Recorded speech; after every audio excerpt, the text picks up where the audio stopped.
आज की कहानी है बहू को भी दर्द होता है। गर्मी की छुट्टियों में रमा की ननद प्रिया आई हुई थी।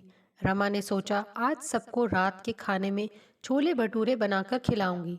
छोले भटूरे बनाने के लिए रमा जैसे ही रसोई में गई, थोड़ी देर बाद उसकी ननद प्रिया भी आ गई।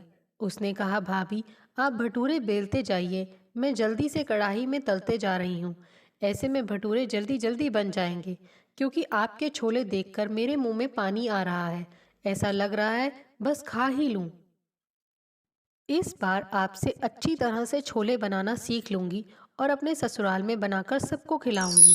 भाभी आपके हाथ में तो जादू है।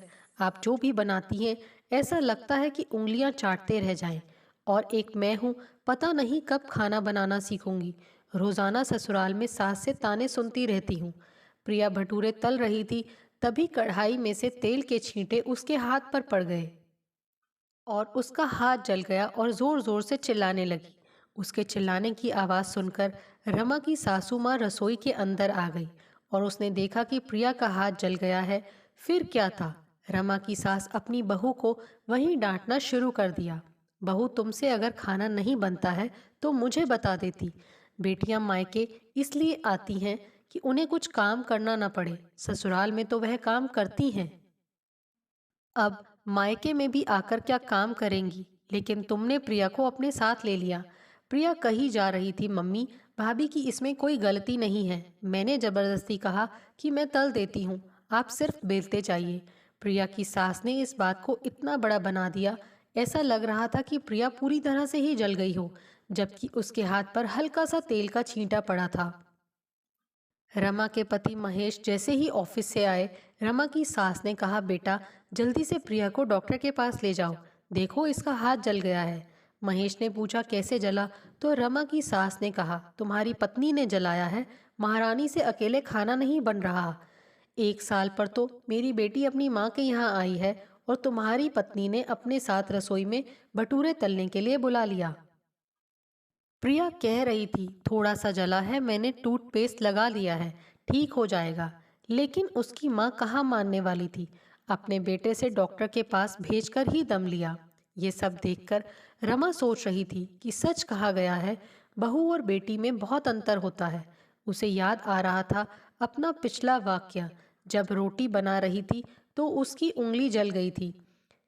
उसने अपने पति से जलने वाली क्रीम लाने के लिए बोला तो सासू माँ ने कहा, इतनी छोटी छोटी चीज के लिए आदमी क्रीम लगाने लगे तो हो गया। हमने भी अपने जीवन में खाना बनाया है।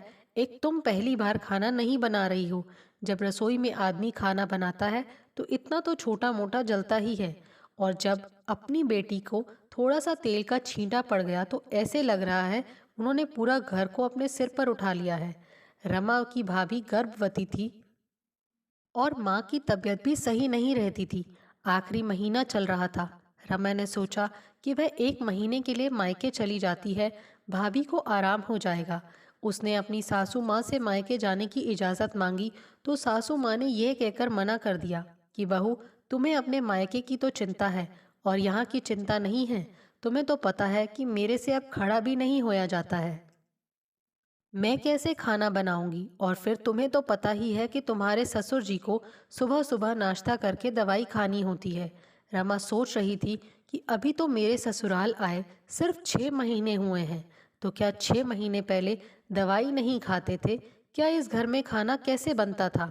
लेकिन रमा मन मसोस के रह गई। वह चाहकर भी अपने मायके नहीं जा सकी। रमा की ननद प्रिया अब अपने ससुराल में नहीं रहती थी, क्योंकि उसके पति का जयपुर ट्रांसफ़र हो गया था, तो वह अपने पति के साथ ही जयपुर में रहती थी। कुछ दिनों के बाद पता चला कि उसकी ननद प्रिया गर्भवती है। लेकिन अभी तीसरा महीना ही चल रहा था, अभी 6 महीने का समय था। लेकिन जब रमा की सास को ये बात पता चली कि उसकी बेटी वहाँ अकेली है, कोई काम करने वाला नहीं है, उसने अपनी बहू को कहा, बहू तुम्हें तो पता ही है प्रिया 3 महीने पेट से है, मैं तो सोच रही हूँ तुम वहीं चली जाती। रमा जब यह बात सुनी तो सोचने लगी, जब मुझे अपनी भाभी के पास जाना था तो सासू माँ कह रही हैं कि खाना कैसे बनेगा, ससुर जी की दवाई कैसे खा पाएंगे। लेकिन अब बेटी की बात आई तो सब हो जाएगा। मैंने तो कह भी दिया कि माँ जी अगर मैं प्रिया के पास चली जाऊंगी तो यहाँ खाना कौन बनाएगा? और सुबह सुबह आपको तो पता ही है, पापा जी को भी नाश्ता करके दवाई खाना होता है। रमा की सास थोड़ा कड़क होते हुए बोली, तुम इतना ज़्यादा मत सोचो।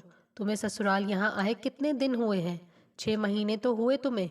यहाँ नहीं थी तो क्या हम खाना नहीं खाते थे, या तुम्हारे ससुर जी दवाई नहीं खाते थे? यहाँ सब हो जाएगा।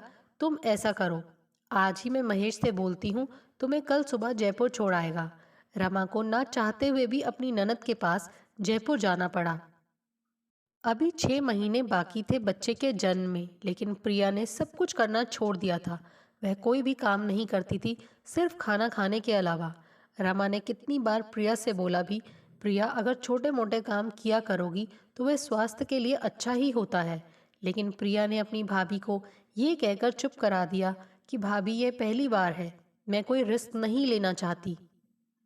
भाभी बनकर नहीं आई हैं बल्कि नौकरानी बनकर आई हैं।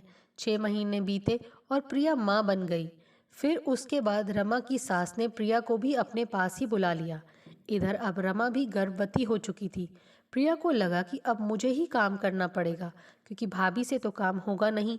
तो उसने अपनी माँ से कहा, माँ मैं कब तक यहाँ रहूँगी? तुम्हें तो पता है कि तुम्हारे दामाद जी को खाना बनाना आता नहीं है।